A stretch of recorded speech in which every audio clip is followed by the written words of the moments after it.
Today we're going to talk about how Canadian doctors can use corporations to generate meaningful wealth. If you want to diversify, then you can always consider using a HoldCo to be able to house real estate investment and have that money grow for you in a more tax-sheltered or tax-deferred manner. If you want to practice sustainable wealth generation and really accelerate your returns year over year, then consider incorporating or using corporations as part of your wealth building strategy.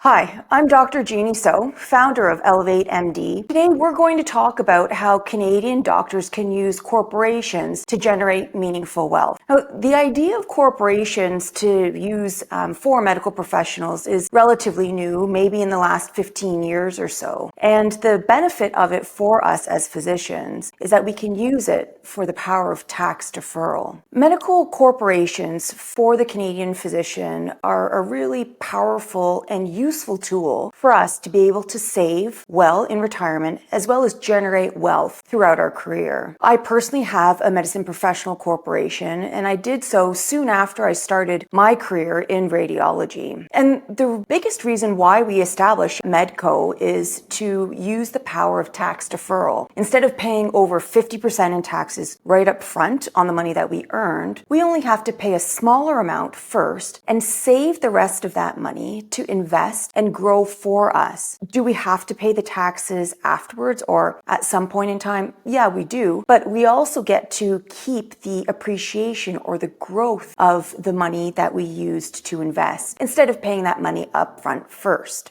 Now, for the medical professional, including doctors and dentists, there are many different types of corporations that we can actually employ. Probably the most common, and I would say the most widely used for physicians, is going to be the medicine professional corporation. And by and large, it does act much like or follows the same rules as a standard Canadian-controlled private corporation, or otherwise known as a small business corporation, which is great for us, but there are certain rules that apply to specifically medical corporations that we have to be aware of. So on the personal side, for me, our family owns a medicine professional corporation, but we also have a holding company. And the reason for the holding company or holding corporation, which is another type of corporation separate from the MedCo, is that we're able to then buy real estate and use the real estate for investments. There are certain rules that the MedCorp applies to us.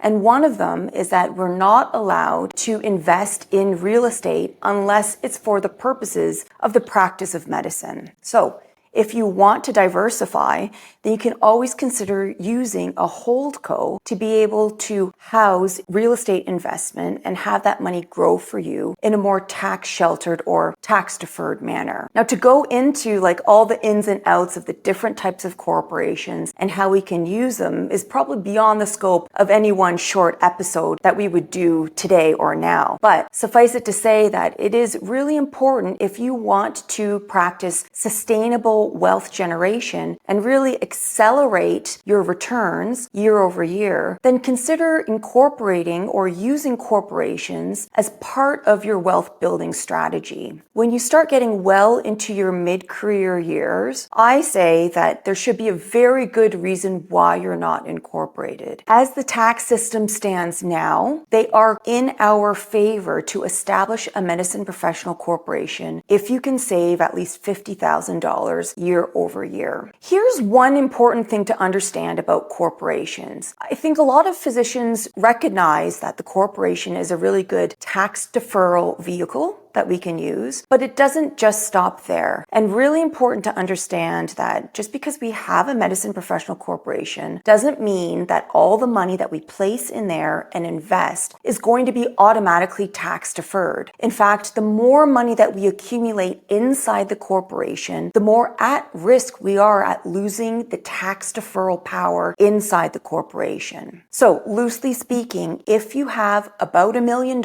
inside your medicine professional professional corporation, make sure that your wealth management team or the financial professionals that are helping you have a good understanding of the tax system, as well as being proactive about where to place those investments and income so that you preserve the tax deferral power inside your corporation. When it comes to corporations, just remember, the more money that you accumulate, the more reason there should be to establish a medicine professional corporation. And also, there are different types of corporations that we can use, both medicine professional corporations and holding corps, which can be used in a variety of different ways for all kinds of great wealth building and tax saving strategies. I'm Dr. Genhee So of ElevateMD. If you want to learn more about how medicine professional corporations can really work for you and build your wealth sustainably and faster, visit my website at drgenheeso.com. Thanks for joining, and I'll catch you in the next episode.